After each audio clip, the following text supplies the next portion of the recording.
ความโง่ให้เรานี้ตรัสรู้ด้วยพระองค์เอง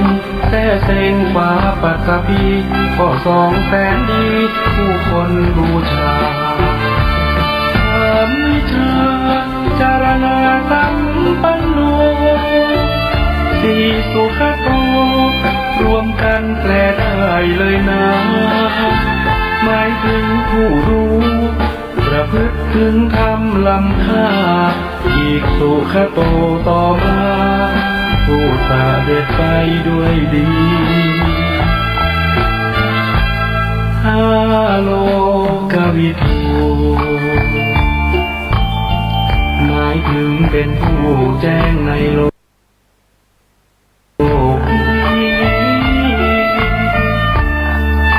อนุตตโรปุริสัทธัมมาสารถิข้อ6ข้อมีความแปลให้ฟังเป็นผู้ฝึก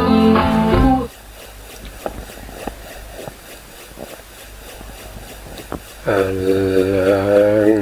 สัมมาสัมพุทโธภะคะวะพุทธังภะคะวันตังอะภิวาเทมิสาวกโตภะคะวะตาธัมโมธัมมังนามัสสามิสุปฏิปันโนภะคะวะโตสาวกสังโฆสังฆังนามามินะโมตัสสะภะคะวะโตอะระหะโตสัมมาสัมพุทธัสสะนะโมตัสสะภะคะวะโตอะระหะโตสัมมาสัมพุทธัสสะนะโมตัสสะภะคะวะโตอะระหะโตสัมมาสัมพุทธัสสะสัมมาสัมพุทธมาโตลังสัสสะธัมมกโนตมังอะภิวาทิยาปาติสังอะภิธัมมัตตสังฆังตถาวุตตาภิธัมมัตตาจัตโตธาปรมัตถโตจิตตังเจตสิกังโลปังนิพพานะมิติสัพพทา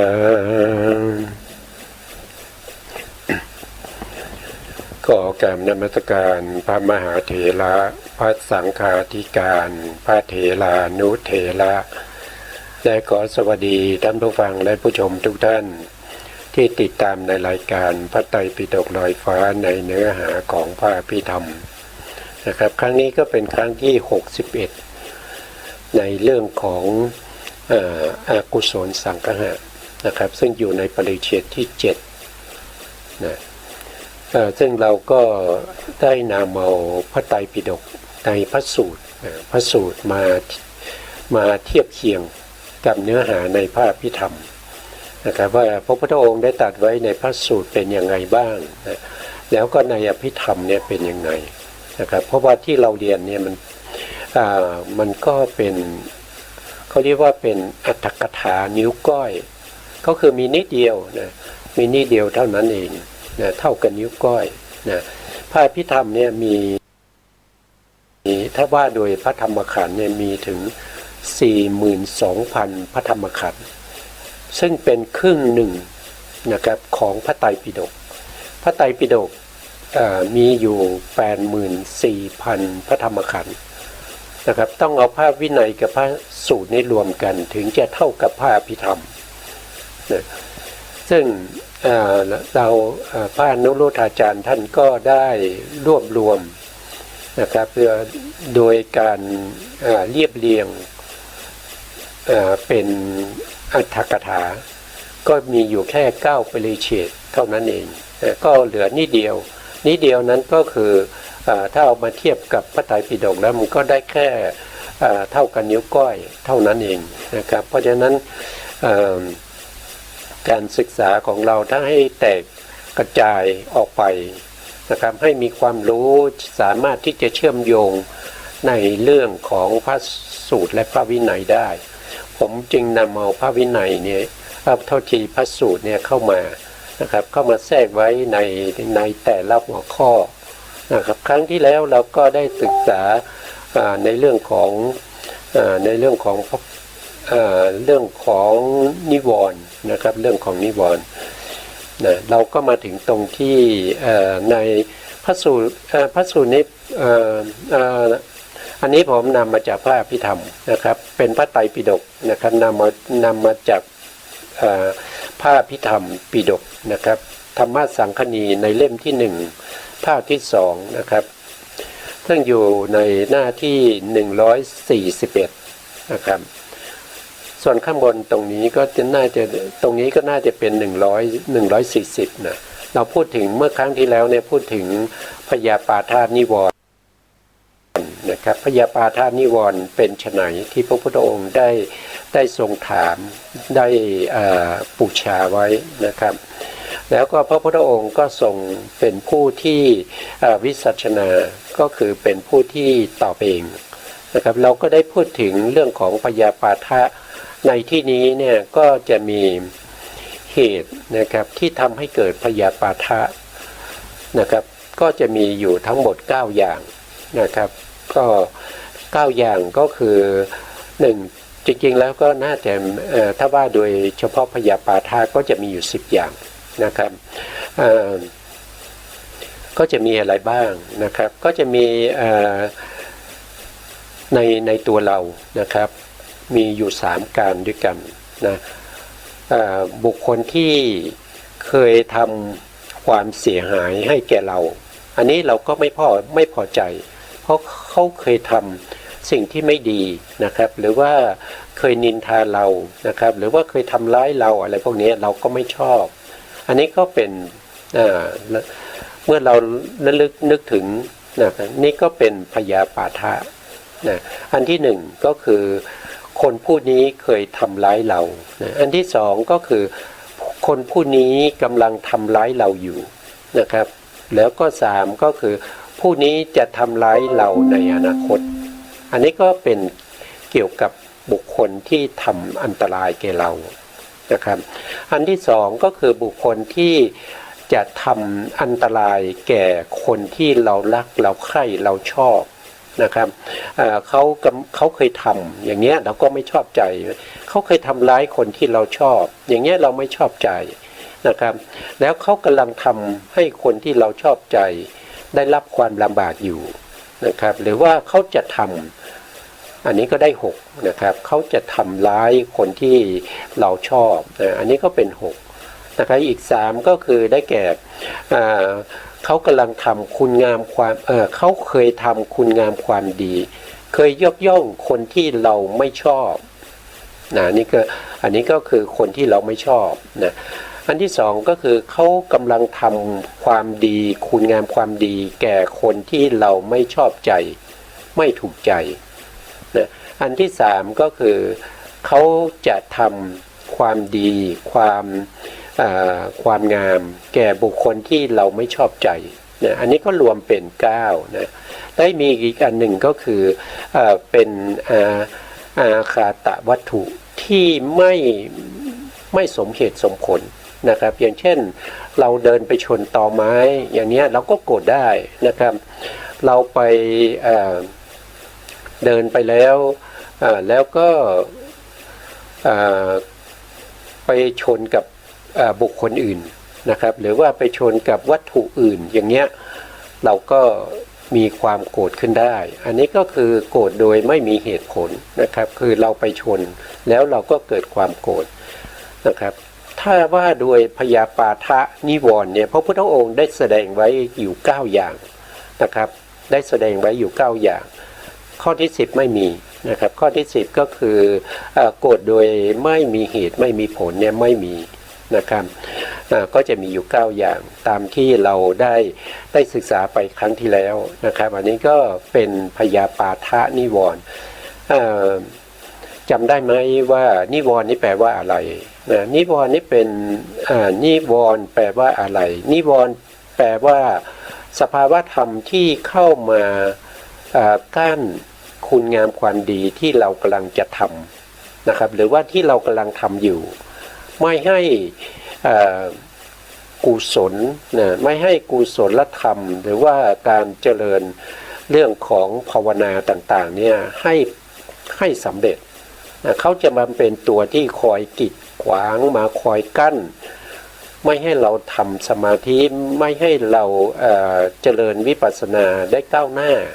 เขาจะกีดกันเราถ้าไม่งั้นเขาก็จะทำลายซึ่งสมาธิที่เรากำลังได้หรือว่าวิปัสสนาญาณของเรากำลังเจริญเขาก็มาทำลายนะครับมีอยู่ทั้งหมด6อย่างด้วยกันนะครับก็จะมีหนึ่งก็คือว่าจะว่านะครับก็เราก็เดี๋ยวนะครับก็เราก็มาดู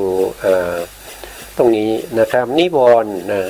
นิวรณ์ครั้งที่แล้วก็ได้พูดไปก็จะมีอยู่6อย่างนะครับก็จะมีกรรมฉันทานิวรณ์ธรรมชาติที่เป็นเครื่องกั้นความดีคือความพอใจในกามคุณอารมณ์นะกามคุณอารมณ์ทำไมกามคุณอารมณ์นะซึ่งกามคุณอารมณ์ก็คือได้แก่อะไรก็คือได้แก่ความเมื่อเราเห็นแล้วก็เกิดความยินดีเมื่อเราได้ยินแล้วก็เกิดความพอใจเมื่อเราได้กินแล้วก็ชอบใจเพลิดเพลินอยู่ในสิ่งที่เราได้เห็นได้ยินได้กินได้รสได้สัมผัสแล้วก็นึกคิดเนี่ย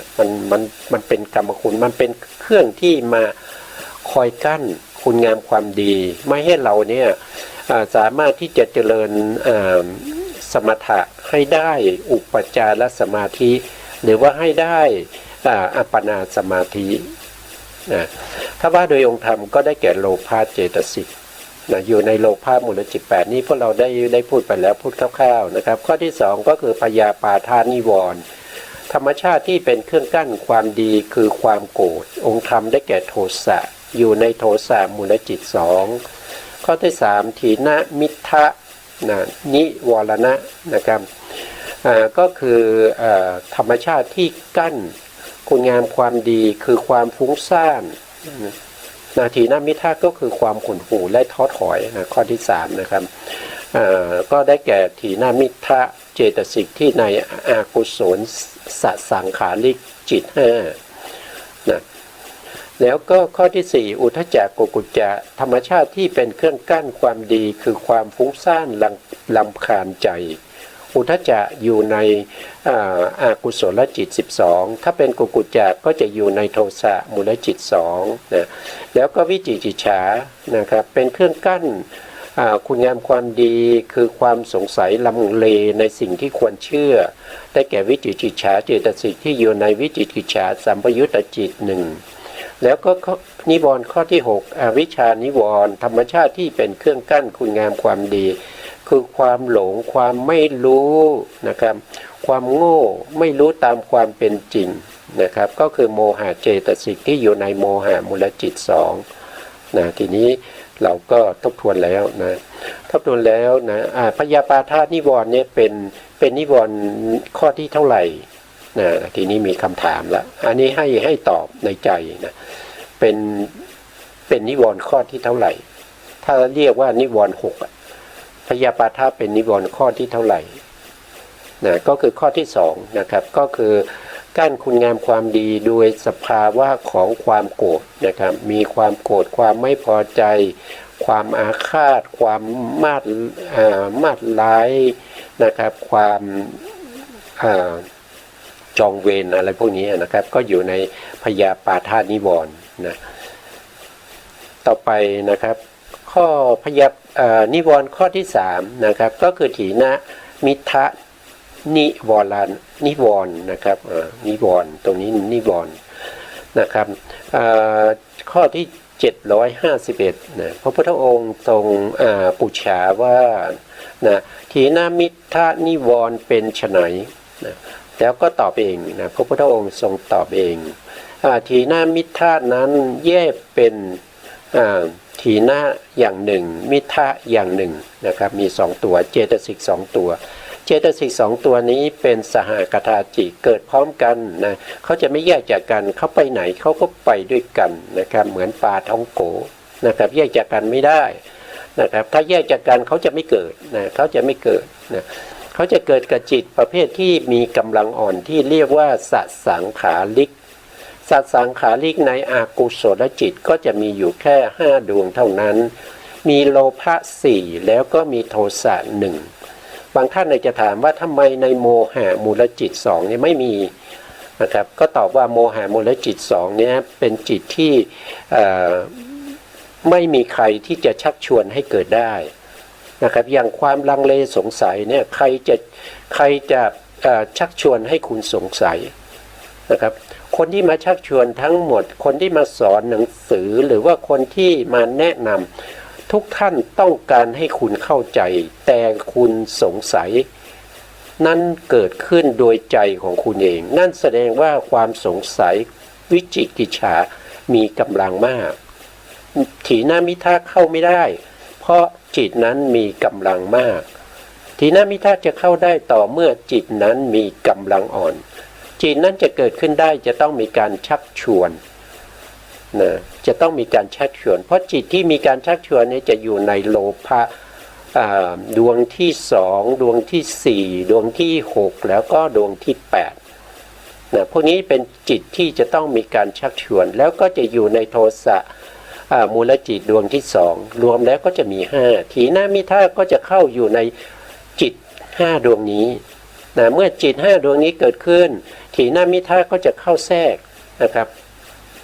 ถ้าจิตเรามีกำลังอ่อนนะแต่ถ้าถูกชักชวนแล้วก็เกิดมีกำลังมากนะถีนมิทธะก็เข้าแทรกไม่ได้นะครับความง่วงเหงาหานอนความเกียจคร้านความไม่ยินดีในธรรมขุดหูท้อถอยอะไรพวกนี้เข้าไม่ได้นะครับเพราะฉะนั้นจิตที่มีกำลังอ่อนแต่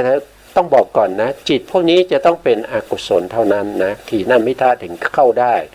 ถ้าจิตที่เป็นโสภณะนี่เขาจะเข้าไม่ได้นะครับ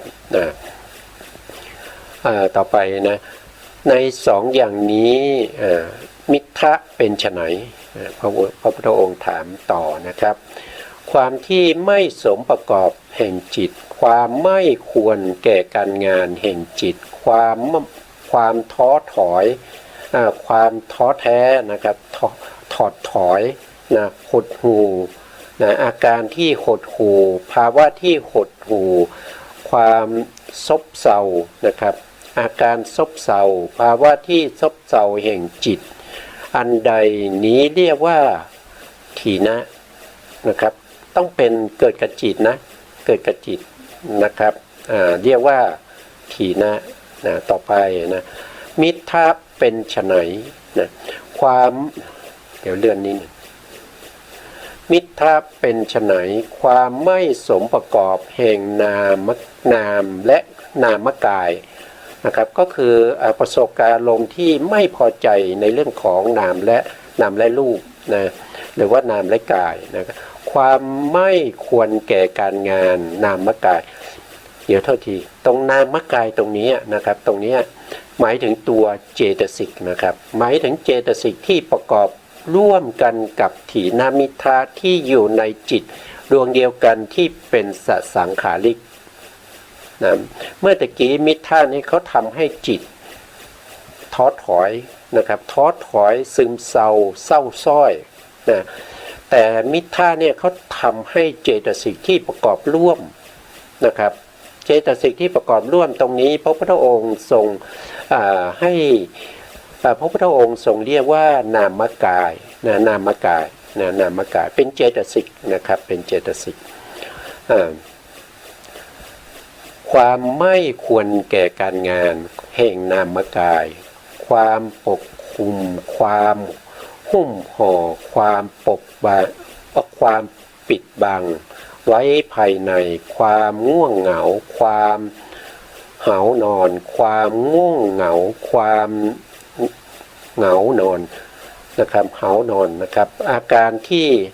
หาวนอนภาวะที่หาวนอนอันใดนี้เรียกว่ามิทะมิทะโทษทีถีนะและมิทะดังนี้เรียกว่าถีนะมิทะนิวรณ์นะทีนี้เรามาดูตรงนี้นิดหนึ่งนะครับว่าเจตสิกที่เป็นถีนะเนี่ยเขาประกอบอยู่ในจิตที่เป็นสัสังขาริกนะครับสัสังขาริกก็จะมีโลภะมูลจิตใช่ไหมมีอยู่4ดวงก็คือดวงที่2ดวงที่4ดวงที่6แล้วก็ดวงที่8นะครับเราก็ดูว่า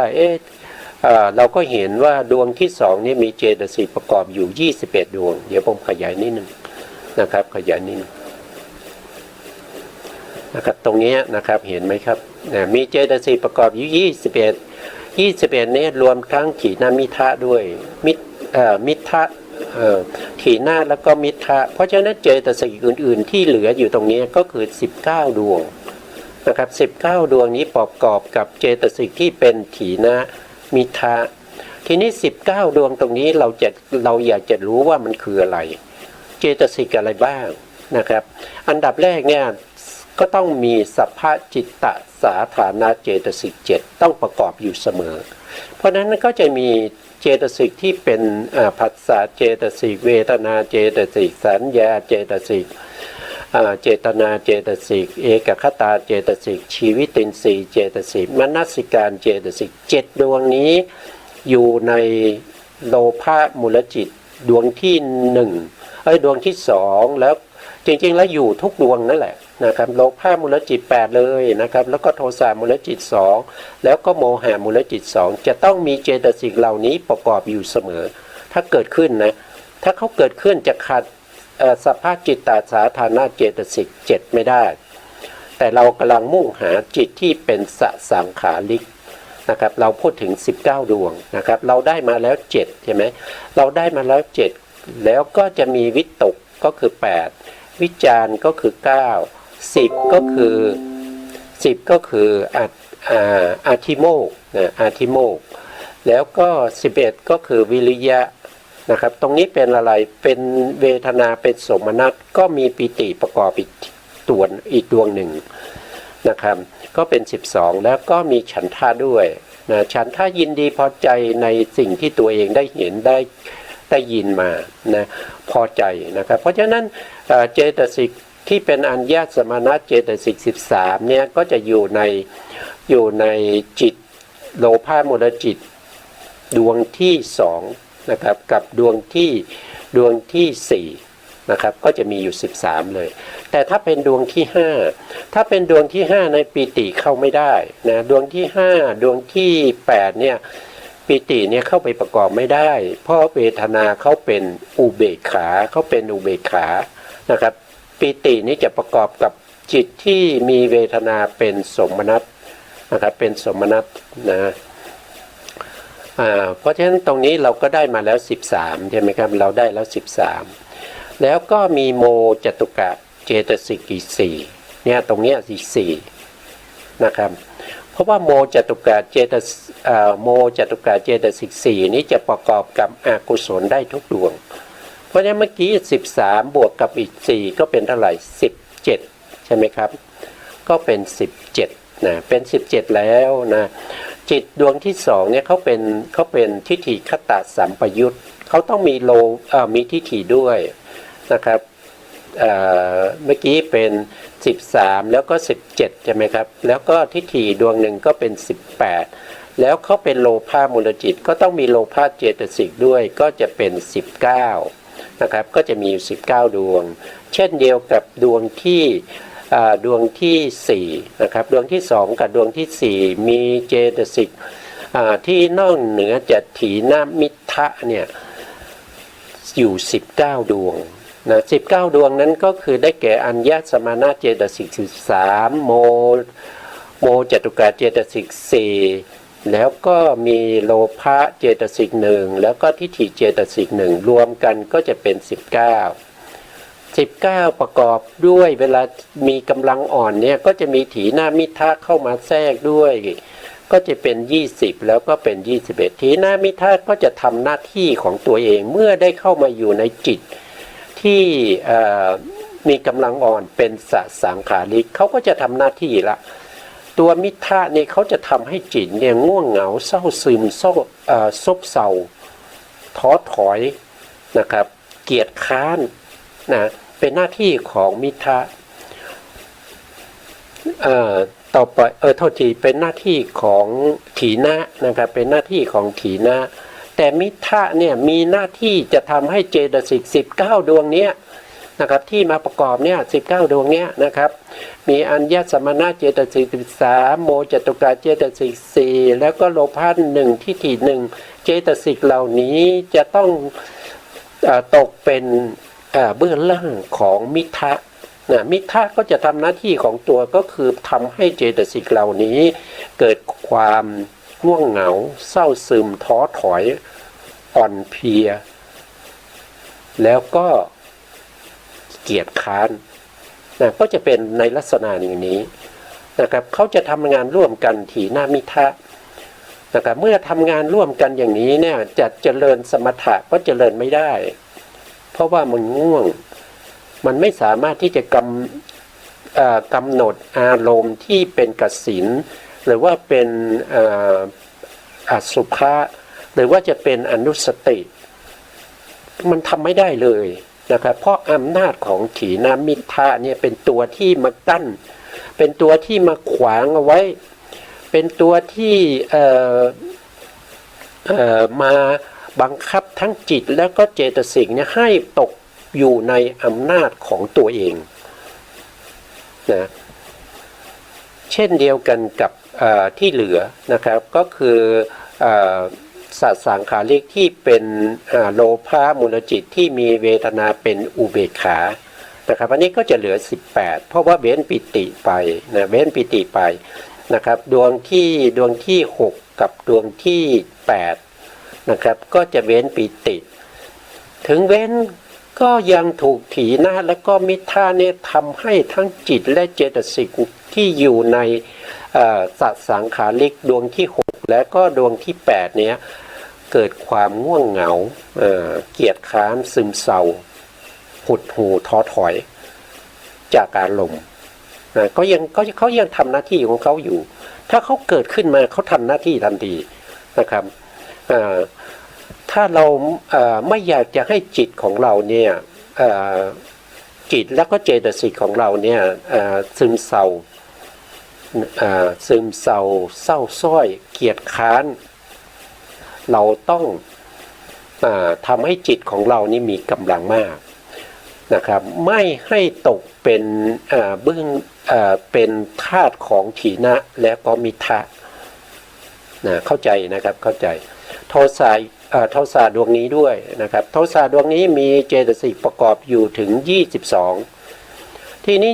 22เนี่ยเราก็จะต้องหาว่าไอ้20ดวงนี้มาจากไหนเนี่ย20ดวงมาจากไหน20ดวงก็1ก็คือมีสัพพะจิตตสาธารณเจตสิก7อันนี้ต้องมีเสมอนะครับเราก็เอานี้เข้าไปก่อนเลยมีตั้งแต่ผัสสะเป็นต้นจนถึงมนสิการเป็นที่สุด7ดวงนี้มีอยู่แล้ว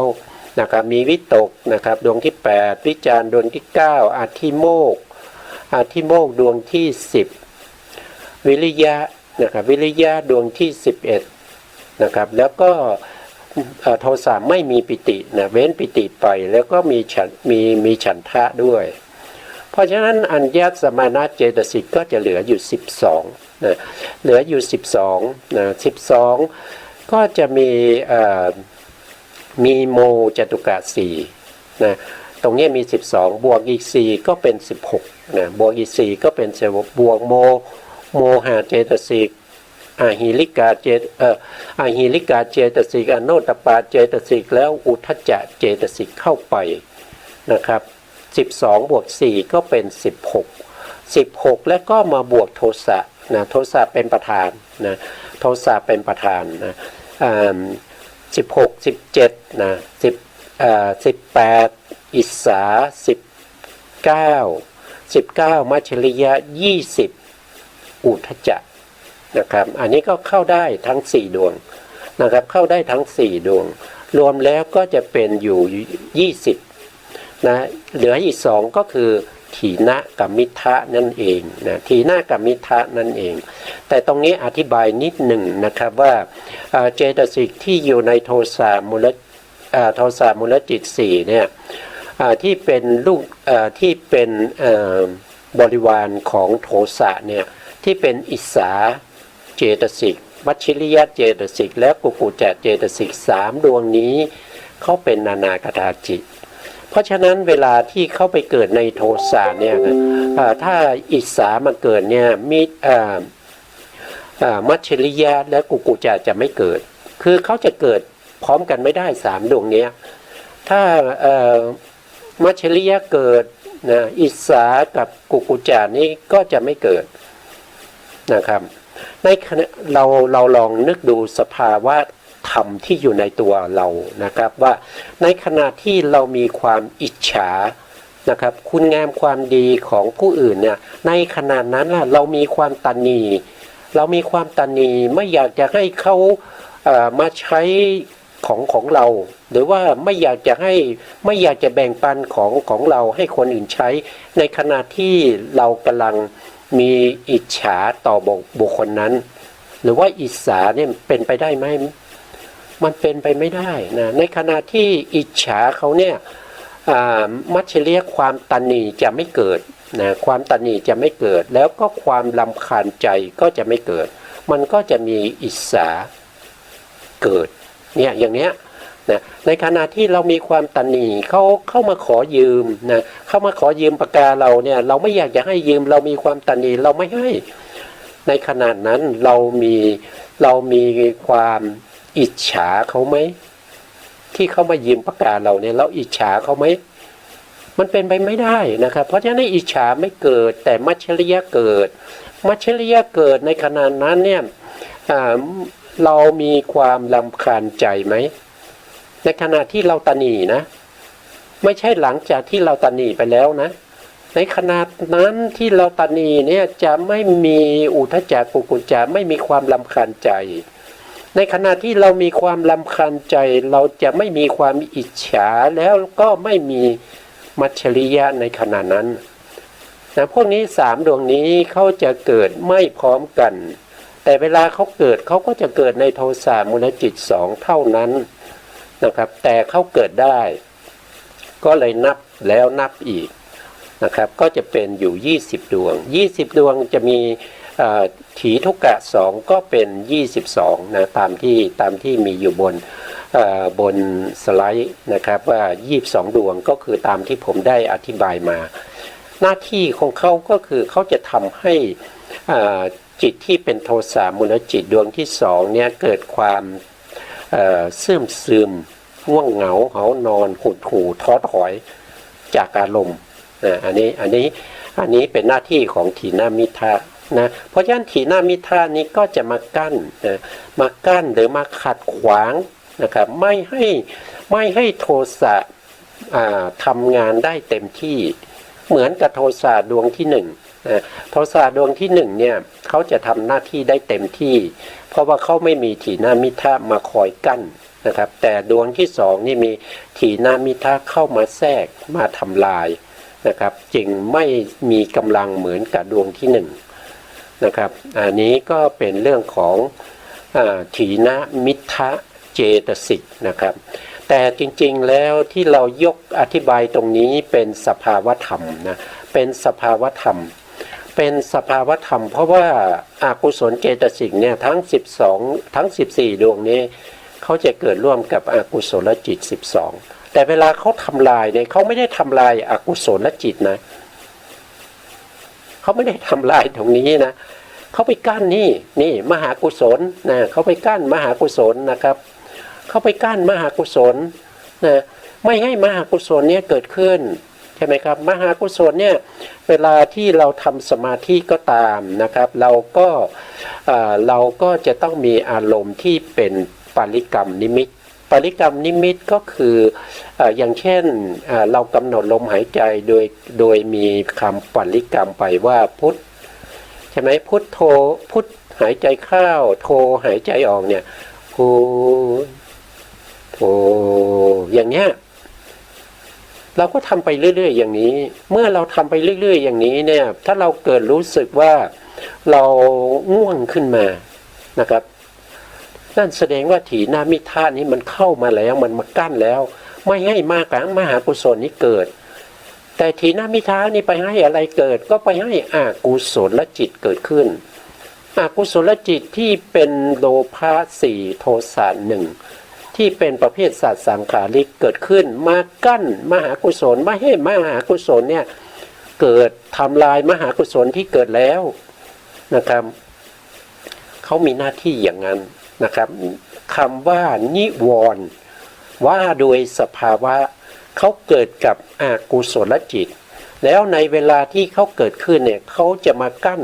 มหากุศลทำลายมหากุศลที่เกิดขึ้นแล้วนะครับหรืออันนี้ไม่มีนะหรือไปทำลายพวกที่เป็นฌานจิตนะครับเท่าทีเดี๋ยวผมขอสไลด์นี้ขึ้นมานิดหนึ่งนะครับที่บางท่านอาจจะยังมองไม่เห็นนะครับว่าเนี่ยครับสิ่งที่เขากั้นเนี่ยไม่ใช่ว่าเขาไปเขาจะมากั้นเขาเกิดกับอกุศลก็จริงนะครับแต่เวลาเขาทำงานเนี่ยเขาจะกีดกันมหากุศลไม่ให้เกิดขึ้นแล้วก็มหากุศลที่เกิดขึ้นแล้วเขาก็จะทำลายแล้วเขาก็จะเอาพวกที่เป็นอกุศลจิตทั้งหมด12ดวงนี้เกิดแทนนะครับเกิดแทนนะก็ทำลายมหากุศลแล้วก็ทำลายมหากุศลที่เกิดขึ้นแล้วก็ไม่ให้มหากุศลเกิดขึ้นนะครับแล้วก็เขาก็ยังทำลายในส่วนที่เป็นรูปาวจรกุศลด้วยนะครับบางคนที่ได้ฌานแล้วเข้าฌานไม่ว่าจะเป็นฌาน1ฌาน2เนี่ยนะครับแต่ถ้าเรานั่งไปเกิดความง่วงเหงาเหานอนขึ้นมาเนื่องจากอินทรีย์ไม่สม่ำเสมอนะครับอกุศลก็จะเข้าทันทีเลยพวกนี้ก็จะเข้าทันทีนะครับนิวรณ์ทั้งหลายก็จะมาเข้าทันทีทำลายเสียซึ่งรูปาวจรกุศลนะหรือว่าอารูปาวจรกุศลก็จะถูกนิวรณ์เนี่ยมาทำลายนะครับมาทำลายแต่เขาไม่สามารถที่จะทำลายประเภทที่เป็นรูปาวจรกิริยาแล้วก็อรูปาวจรกิริยาได้นะครับเขาไม่สามารถทำลายได้แล้วเขาไม่สามารถที่จะทำลายมหากิริยาไม่ให้มหากิริยาเกิดแล้วก็ทำลายมหากิริยาที่เกิดแล้วเนี่ยไม่ได้นะเพราะอะไรเพราะว่าเขาถูกมรรคจิตเนี่ยประหารไปเป็นสมุเฉทแล้วตั้งแต่การนอนเนื่องอยู่ในขันธสันดานที่เราเรียกว่าเป็นอนุสัยกิเลสเขาถูกทำลายหมดแล้วเขาจึงเกิดไม่ได้เขาจึงไม่สามารถที่จะมาคอยกั้นหรือว่าทำลายมหากิริยารูปาวจรกิริยาหรือว่าอารูปาวจรกิริยาได้นะอันนี้ก็คือสภาวะธรรมเนี่ยไม่ใช่ว่าเวลาพวกนี้เกิดขึ้นเนี่ยไปเกิดในมหากุศลไม่ใช่นะเขาจะเกิดในอกุศลแต่อกุศลที่เกิดขึ้นมาเนี่ยมันจะไปทำลายมหากุศลพวกนี้ที่เกิดขึ้นแล้วหรือว่าที่กำลังจะเกิดเนี่ยไม่ให้เกิดขึ้นนะเข้าใจนะครับนะเข้าใจตามนี้นะต่อไปนะต่อไปหลังถีนมิทะนิวรณ์จบไปนะครับทีนี้ต่อมานะคือข้อความนี้ทั้งหมดเนี่ยนำมาจากอภิธรรมปิฎกนะธรรมสังคณีเล่มที่1ภาคที่1หน้าที่หน้านี้ก็440กว่านี่นะครับตั้งแต่ที่เราเรียนมานะครับตั้งแต่หน้า440เป็นต้นมานะ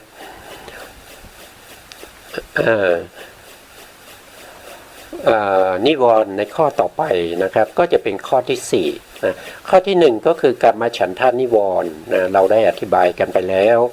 พ พยาปาข้อที่สองพยาปาทานิวรณ์นะครับก็คือโทสะเจตสิกนั่นเองนะข้อที่สามก็คือถีนะมิทธานิวรณ์นะครับองค์ธรรมก็ได้แก่ถีนะดวงหนึ่งนะแล้วก็มิทธาเจตสิกดวงหนึ่งนะต่อมาข้อธรรมที่754นะครับเป็นธรรมขันธ์ที่754ในเล่มนี้นะก็พระพุทธองค์ก็แสดงไว้ดังนี้นะครับทรงตรัสไว้ดังนี้ว่าอุทธัจจะกุกุจจะนิวรณ์เป็นไฉนอุทธัจจะกุกุจจะนั้นแยกเป็นอุทธัจจะอย่างหนึ่งกุกุจจะอย่างหนึ่งในสองอย่างนี้อุทธัจจะนะครับอุทธัจจะเป็นไฉนความฟุ้งซ่านแห่งจิตความไม่สงบแห่งจิตความวุ่นวายจิตความพ่านแห่งจิตอันใดนี้เรียกว่าอุทธัจจะนะเราก็เอาเฉพาะฟุ้งซ่านนะครับจริงๆแล้วก็จะมีความหมายมากมายนะครับที่พระพุทธองค์ได้แสดงไว้ในพระสูตรอื่นๆก็มีนะครับแต่ในที่นี้พระพุทธองค์ทรงแสดงไว้ก็จะมีอยู่เท่าไหร่มีอยู่สี่นะครับก็ฟุ้งซ่านหนึ่งนะครับไม่สงบสองนะวุ่นวายสามนะครับแล้วก็พล่านไปนะครับพล่านแห่งจิตนะอันนี้ก็เป็นสี่นะครับก็เรียกว่าอุทธัจจะนะอุทธัจจะเป็นเจตสิกดวงหนึ่งเป็นเจตสิกที่อยู่ในกลุ่มของโมหะเจตสิกนะครับโมหะเจตสิกนะครับก็อยู่ตรงนี้นะครับอยู่ตรงนี้อยู่ในกลุ่มของโมจตุกะสี่นะครับก็เป็นดวงสุดท้ายในชุดที่มีโมหะเป็นประธานนะครับก็อยู่ตรงนี้นะอันนี้เราจะเรียกว่าอุทธัจจะทำหน้าที่ในการฟุ้งซ่านนะมีความฟุ้งซ่านทำให้จิตไม่สงบนะไม่สงบวุ่นวายนะครับแล้วก็ผ่านไปในจิตอันนี้เป็นหน้าที่ของอุทธัจจะนะครับอุทธัจจะเป็นธรรมชาตินะเป็นสภาวะธรรมที่เป็นธรรมชาตินะครับไม่ใช่ใครที่มาเสริมสร้างบรรจงแต่งขึ้นมานะครับหรือว่าไม่ใช่มีผู้สร้างมีปรมัตถ์อัฏฐะหรือว่าที่เราเรียนครั้งก่อนเรื่องของทิฏฐิ62นะครับก็จะมีทั้งที่เป็นความเห็นผิดในเรื่องของปรมัตถ์อัฏฐะนะครับชีวัตตอัฏฐะอะไรเนี่ยนะครับผมก็จำไม่ได้ ผมก็จำไม่ค่อยจะได้นะครับจำไม่ได้ก็ต้องดูในอะไรเขาจะอยู่ในทิฏฐิ62ก็จะอยู่ในพระสูตรนะในพระสูตรเล่มที่หนึ่งนะในพระสูตรเล่มที่หนึ่งนะครับในพระสูตรเล่มที่หนึ่งในทีฆนิกายนะทีฆนิกายศีลขันธวรรคนะครับศีลขันธวรรคเดี๋ยวผมดูนิดหนึ่งนะครับเป็นการที่เราจะได้ทำอะไรก็คือทำให้เราจำเราดูบ่อยๆเราไม่ต้องท่องนะครับเราพูดอะไรเราลืมอะไรเราก็เข้าไปดูได้นะครับเราก็เข้าไปดูได้ว่าเป็นอย่างไรนะเราก็จะรู้ได้นะครับจะอยู่หน้าประมาณ20กว่านะครับก็เรื่องของอันนี้เป็นโทษทีนะครับเนี่ยอันนี้เป็นเอกัจจะนะครับโทษทีผมจำได้ละอยู่ในปฏิจจสมุปบาทนะในปฏิจจสมุปบาทก็มีนะครับเราสามารถที่จะดูได้ในหนังสือของอภิธรรมโชติกะวิทยาลัยนะอภิธรรมโชติกะวิทยาลัยในปริเฉดที่8นะอันนี้เอาไปก่อนนะครับหายากอันนี้มีนะครับแต่หายากนะครับเพราะฉะนั้นเราไปดูในหนังสือของภาพในหนังสือนะหนังสือในปริเฉดที่8นะปริเฉดที่8เดี๋ยวนะครับ ปริเฉดที่8นะในปริเฉดที่8ก็จะอยู่ในก็เป็นหนังสือเป็นหลักสูตรนะเป็นหลักสูตรของการศึกษาพระอภิธรรมนะผู้รจนาผู้ที่ปฏิวัติมาเป็นภาษาไทยก็คือได้แก่พระอาจารย์โชหรือเราอาจจะเรียกว่าเป็นพระสัทธรรมโชติกะธรรมาจริยะธรรมาจริยะนี่เป็นคล้ายๆว่าได้รับมาจากการศึกษาอย่างเช่นบ้านเราก็จะเป็นปริญญาโทปริญญาเอกอย่างนี้นะครับท่านอันนี้มาจากพม่านะครับเป็นธรรมาจริยะนะครับก็อยู่ในหน้าที่ประมาณ102หรือเปล่านะก็จะอยู่ในประมาณตอนนี้อันนี้เป็นเรื่องของกสิณเอามาผิดเลยเนี่ยนะครับเรื่องมันจะอยู่ในปฏิจจสมุปบาทนะครับพอดีโทษทีนะผมก็ทำอย่างนี้ครับเวลาผมลืมอะไรผมกำลังพูดอยู่ผมลืมผมก็เข้าไปดูในเปิดหนังสือดูนะครับถ้าไม่ลืมก็จะพูดต่อไปได้นะถ้าลืมก็จะเข้าไปดูนะครับนะตรงนี้นะครับก็เรื่องของทิฏฐินะอันนี้เป็นอันตะคาหิกะทิฏฐิ10อันนี้เราเรียนไปแล้วนะครับเราเรียนไปแล้วพวกนี้ก็เรียนไปแล้วนะก็จะถึงละใกล้ๆแล้วครับใกล้ๆละนะปรมัตถ์อัฏฐะนะเดี๋ยวตรงนี้นี่เห็นไหมครับอันนี้ก็คืออันนี้เป็นใหญ่นะเป็นปรมัตถ์อัฏฐะนะเป็นปรมัตถ์อัฏฐะก็คือมีความเห็นผิดมีความเข้าใจผิดว่ามหาพรหมเนี่ยเป็นผู้สร้างโลกเป็นผู้สร้างพวกเราขึ้นมาแล้วเวลาเราตายเราก็จะกลับไปหาท่านปรมัตถ์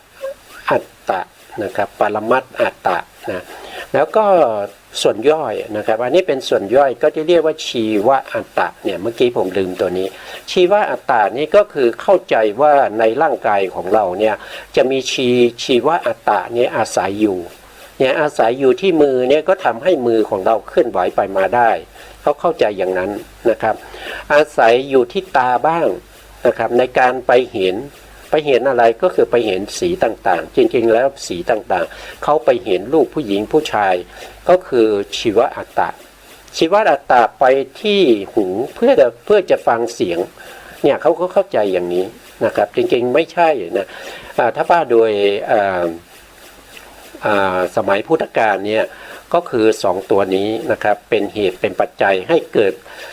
ดความเห็นผิดขึ้นมามากมายนะครับเกิดความยึดถือผิดมามากมายนะอันนี้ก็เพิ่มเติมนะครับเพิ่มเติมนะนี่ก็ไปก็ทำอย่างนี้มันจะได้จำนะครับถ้าไม่ทำอย่างนี้เนี่ยมันจะไม่จำนะครับอุทธัจจะนะครับอุทธัจจะก็ฟุ้งซ่านไม่สงบวุ่นวายนะครับแล้วก็ผ่านไปนะครับชื่อว่าอุทธัจจะอยู่ที่ไหนเราก็รู้แล้วนะครับว่าอุทธัจจะนี้เป็นเจตสิกดวงหนึ่งเป็นบริวารของโมหะเจตสิกแล้วก็เป็นดวงสุดท้ายในโมจตุกะ4เป็นดวงที่4นะครับเกิดขึ้นกับจิตที่เป็นอกุศลจิตทุกดวงนะเกิดได้แม้กระทั่งโลภะมูลจิต8โทสะมูลจิต2โมหะมูลจิต2เขาเกิดได้ทุกดวงแต่เขาไม่ปรากฏเขาไม่ปรากฏนะเนี่ยเขาเกิดได้ในนี้เขาเกิดได้หมดเลยนะครับโลภะมูลจิต8นี่เขาก็ต้องเวลาโลภะดวงใดดวงหนึ่งเกิดขึ้นมาก็จะต้องมีอุทธัจจะเกิดร่วมด้วยอุทธัจจะต้องอยู่ในนี้เสมอนะเวลาโทสะมูลจิต2เกิดขึ้นก็จะต้องมีอุทธัจจะเวลาโมหะมูลจิต2ก็จะเกิดขึ้นก็ต้องมีอุทธัจจะแต่อุทธัจจะในจิต11ดวงนะครับที่ยกเว้นอุทธัจจะสัมปยุตเนี่ยยกเว้นดวงนี้นะครับเราจะไม่เห็นเขาปรากฏขึ้นมานะเพราะว่าเขามีกำลังอ่อน เขาเป็นบุคคลที่อยู่เบื้องหลังนะเบื้องหลังแห่งความชั่วร้ายนะครับเบื้องหลังแห่งความชั่วร้ายเขาเป็นผู้ที่สนับสนุนมีกำลังอ่อนเป็นแค่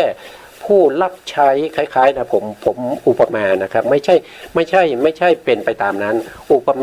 ไมยก็คือเหมือนกับเด็กรับใช้นะครับเดี๋ยวโลภะใช้เดี๋ยวโทสะใช้เดี๋ยวโมหะใช้จนในที่สุดเนี่ยผู้ที่มีกำลังทั้งหมดเนี่ยไม่ปรากฏเขาถึงจะปรากฏขึ้นมานะครับก็เขาจะปรากฏในจิตดวงนี้ในโมหะมูลจิตดวงที่สองเนี่ยเขาปรากฏชัดเจนในดวงนี้อุทธัจจะเนี่ยจะอยู่ในดวงนี้นะครับปรากฏชัดเจนนะครับ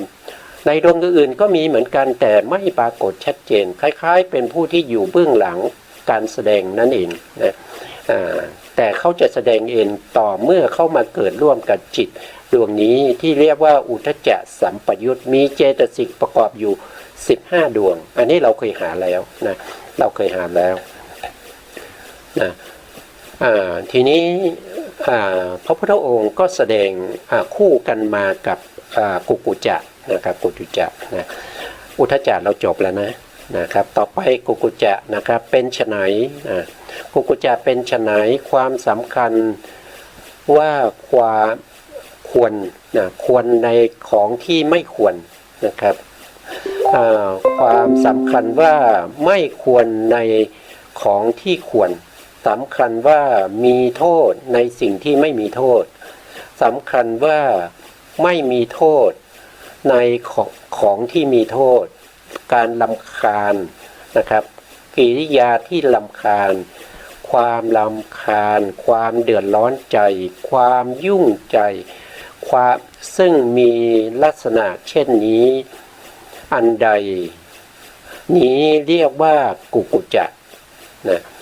นี่เรียกว่ากุกุจจะนะแล้วพระพุทธองค์ก็แสดงร่วมกันว่าเป็นอุทธัจจะกุกุจจะนิวรณ์นะครับอุทธัจจะคือประเภทที่ทำลายความสงบนะครับแต่กุกุจจะนี้ก็ทำลายความสงบได้เหมือนกันนะครับแต่ว่าจริงๆแล้วเขาจะทำลายเขาจะทำประเภทที่มีโทษนะมีโทษคือโทสะนั่นเองโทสะนั่นเองนะเขาอยู่ที่ไหนเขาอยู่ในโทสะมูลโทสะ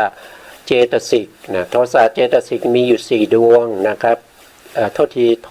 จตุกะเจตสิก4เขาเป็นดวงสุดท้าย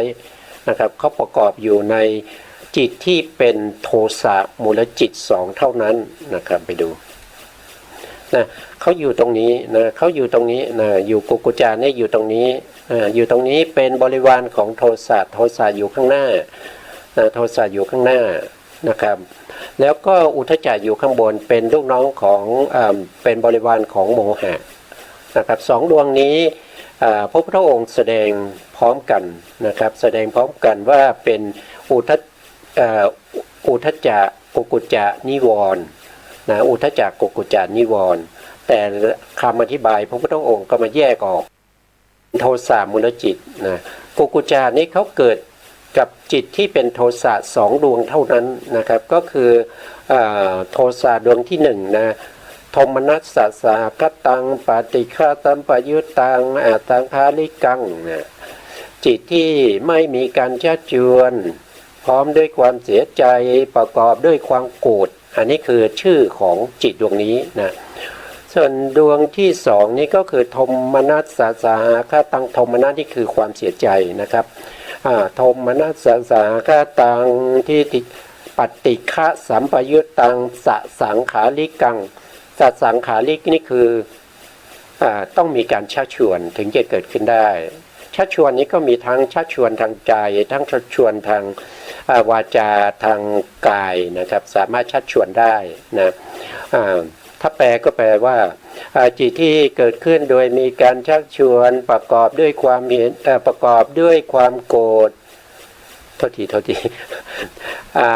จิตที่เกิดขึ้นโดยมีการชักชวนพร้อมด้วยความเสียใจคือโทสะนะความเสียใจประกอบด้วยความโกรธนะนี่คือชื่อเขานะครับแล้วเขาจะเกิดอยู่ใน2ดวงนี้เขาเกิดไม่เขาเกิดได้ไม่เท่ากันนะอุทธัจจะเจ จตสิกกับกับกุกุจจะเจตสิกเนี่ยอุทธัจจะนี้เกิดได้ทั้งอกุศลทั้ง12เลยแต่กุกุจจะจะเกิดได้เฉพาะในโทสะนะครับแต่เวลาที่เวลาเราจิตใจเราก็ปกตินะเราก็ไม่มีความเดือดร้อนใจอะไรเราก็มานั่งสมาธิพอนั่งไปนั่งมาเกิดความฟุ้งซ่านนะครับฟุ้งซ่านจะมาก่อนเป็นปกตินะพอนั่งปุ๊บฟุ้งซ่านจะมานะครับพอฟุ้งซ่านมาฟุ้งไปฟุ้งมาก็ไปเจออารมณ์ที่ไม่น่าพอใจกุกุจจะก็จะเกิดต่อนะกุกุจจะก็จะเกิดต่อก็อุทธัจจะเกิดก่อนอุกุจจะก็จะเกิดต่อนะแต่ถ้าเรามีความเดือดร้อนใจเนี่ยกุกุจจะท่านก็จะเกิดเลยนะครับในขณะที่เรานั่งเนี่ยก็จะเกิดเลยเราไปผิดศีลมาอย่างเงี้ยนะครับเราไปฆ่าสัตว์มาเราไปรังแกสัตว์มาอย่างเงี้ยกุกุจจะก็จะเกิดเลยถ้าเราไปนั่งก็กุกุจจะก็จะเกิดนะครับถ้าเรามีกำลังสมาธิที่ไม่ดีเนี่ยไม่สามารถที่จะทำให้กุกุจจะเนี่ยมันดับไปได้นะครับเขามีกำลังนะดูเขาจะไม่มีกำลังแต่เขาจะมีกำลังในขณะที่เราจะทำให้จิตเราสงบนะฟุ้งซ่านก็มานะครับดับไปกุกุจจะก็จะเกิดนะครับนะฟุ้งซ่านเวลาเข้ามาเนี่ยเขาปรากฏชัดเจนอยู่ที่ไหนก็อยู่ในโมหะมูลจิตดวงที่2นะกุกุจจะเวลาเกิดขึ้นมาเขาปรากฏชัดเจนเขาอยู่ตรงไหนก็อยู่ในโทสะมูลจิตทั้ง2นี่แหละนะครับดวงใดดวงหนึ่งเกิดขึ้นแก่เรานะเกิดขึ้นแก่เราอันนี้ก็เป็นอุทธัจจะกุกุจจะนิวรณ์คอยกั้นอะไรคอยกั้นมหากุศลไม่ให้เกิดขึ้นมหากุศลที่เราบริกรรมนะครับพุทโธพุทโธอะไรเนี่ยหรือว่าพองหนอยุบหนอนะครับหรือว่ายืนหนออะไรเนี่ยมันเป็นมหากุศลเขาจะทำลายหมดนะครับวันนี้เราก็ได้เท่าไหร่นะครับก็ได้ถึงอุทธัจจะและกุกุจจะนะครับเวลาเราหมดนะครับในโอกาสต่อไปเราก็จะมาพูดคุยกันอีกนะครับในเรื่องของนิวรณ์นะครับวันนี้เวลาหมดนะ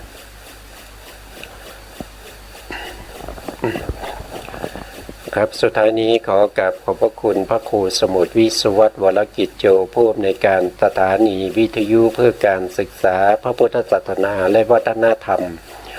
FM 104.5 เมกะเฮิรตซ์วัดฝายหินจังหวัดเชียงใหม่และขอกราบขอบพระคุณพระครูปริยัติยานุศาสตร์แล้วก็ขอบคุณท่านผู้ฟังและผู้ชมทุกท่านที่ติดตามในรายการพระไตรปิฎกลอยฟ้าในเนื้อหาของพระอภิธรรมนะครับโอกาสหน้าพบกันใหม่วันนี้ลาไปก่อนครับเวลาหมดครับสวัสดีครับก่อนมนุษย์ได้ดีและก็ไม่มีผู้ใดเทียมเท่าสักนั้นข้อเจ็บศรัทธาเทวมนุษย์สานังศาสตราสอนสั่งมนุษย์และเทวดาพุทโธนี้